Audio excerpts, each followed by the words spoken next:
पत्नी यदि विपरीत बुद्धि वाली है तो हो सकता है शुरुआत में आपको बुरा लगे कि यार हमारे मन ही नहीं मिलते, हमारी व्यवहार ही नहीं मिलता, लेकिन कुछ दिन बाद आपको शायद अनुभव होगा कि आपका जो रिक्रिएशन हुआ है ना वो इसीलिए हुआ क्योंकि पत्नी विपरीत बुद्धि की है।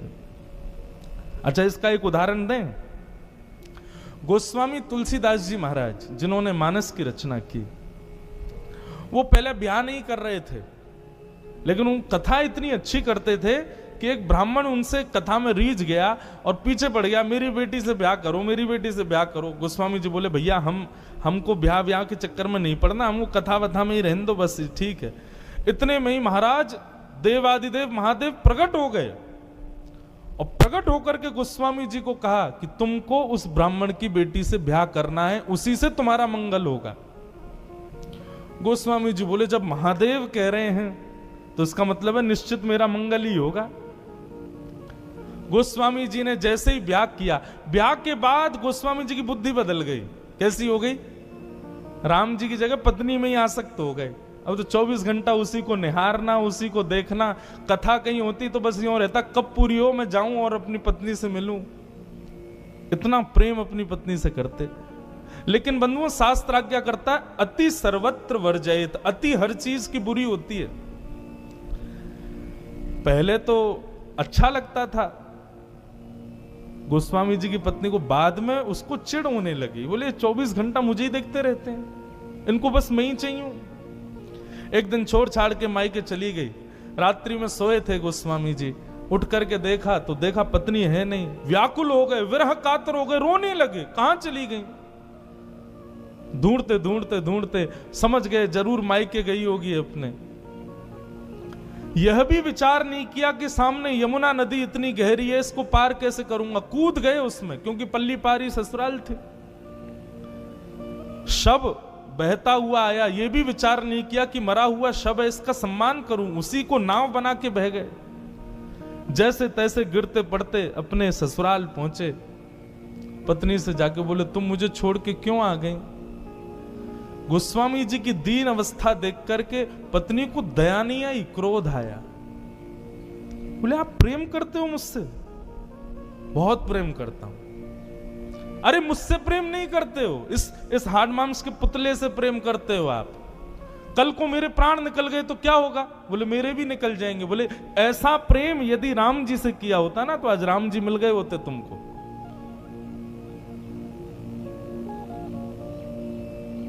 जब दुत्कारा पत्नी ने, गोस्वामी जी के नेत्र एक क्षण के लिए बंद हो गए। उन्होंने अपनी संपूर्ण स्थिति को देखा। सारा शरीर अस्त व्यस्त हो गया, शरीर से दुर्गंध शव की आ रही है, कांटे लगे हैं पैरों में। ऐसी दीन अवस्था एक साधारण सी कन्या के लिए मेरी, और वह भी मेरे सामने खड़े होकर मुझे ही डांट रही है। निश्चित है कि यह अवस्था यदि राम जी के लिए हुई होती, इतना व्याकुल, इतनी तड़प राम जी से मिलने के लिए हुई होती, तो निश्चित राम जी मिल गए होते।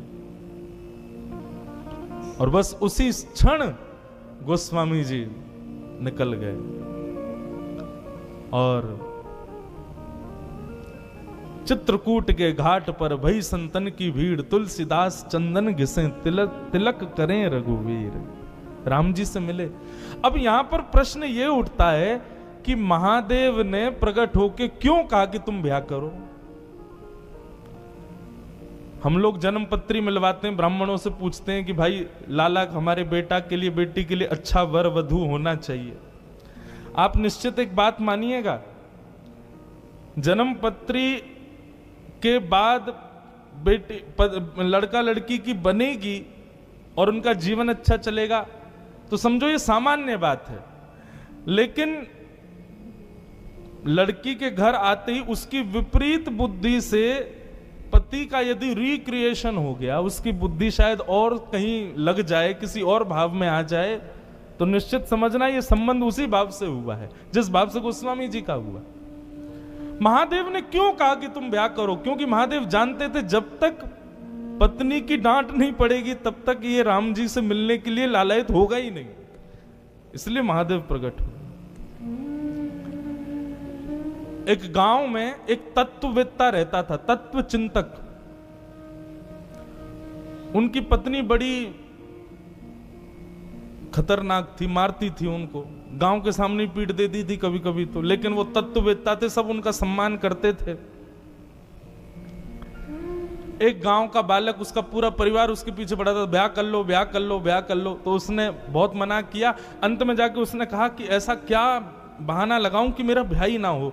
तो उसने कह दिया, यदि वो तत्ववेत्ता बोल देंगे कि ब्याह कर लो तो मैं कर लूंगा, क्योंकि उसको लगा वो कभी नहीं बोल सकते। उनकी पत्नी इतनी खतरनाक है, वो सबको यही राय देंगे कि भाई तुम भी ब्याह मत करो। गांव के सब लोग गए तत्ववेत्ता के पास, जाके बोले हमारा बेटा ब्याह नहीं कर रहा, कह रहा आप कहोगे तो करूंगा। बेटे ने कहा, कहिए भगवान मुझे ब्याह करना चाहिए कि नहीं? बोले बिल्कुल कर लो, अभी कर लो, इसी वक्त कर लो। बालक बोला, आप कैसे कह सकते हो? आप तो खुद दूध के जले हो, छाछ फूंक फूंक के पीनी चाहिए और दूसरों को भी बोलना चाहिए ऐसा ही कि फूंक फूंक के पियो, जल ना जाओ। लेकिन आप तो मुझे खुद जलाने के लिए ही आज्ञा दे रहे हो, आप कह रहे हो ब्याह कर लूं। अरे नहीं आप जैसी पत्नी मेरी आ गई तो तत्ववेत्ता बोले, देखो तुम्हारे मन के अनुरूप पत्नी आ गई तो बढ़िया, खुशी खुशी जीना, और यदि विपरीत बुद्धि वाली पत्नी आ गई तो एक की जगह दो तत्ववेत्ता हो जाएंगे एक ही गांव में, तुम भी तत्व चिंतक बन जाओगे। मैं तत्व चिंतक बना हूं किस लिए? क्योंकि मेरी पत्नी विपरीत है।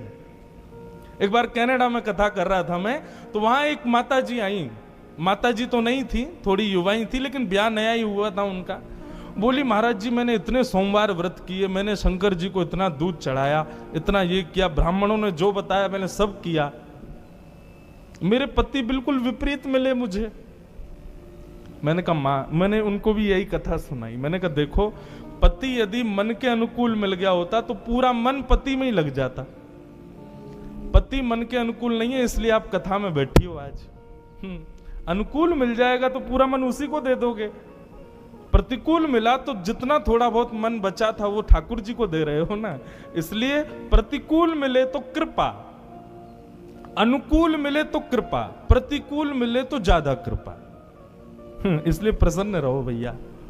होई सोई जो राम रचे राखा। ठाकुर जी ने सबका रचा हुआ है, जिसका जैसे जहां जैसे होना है होगा।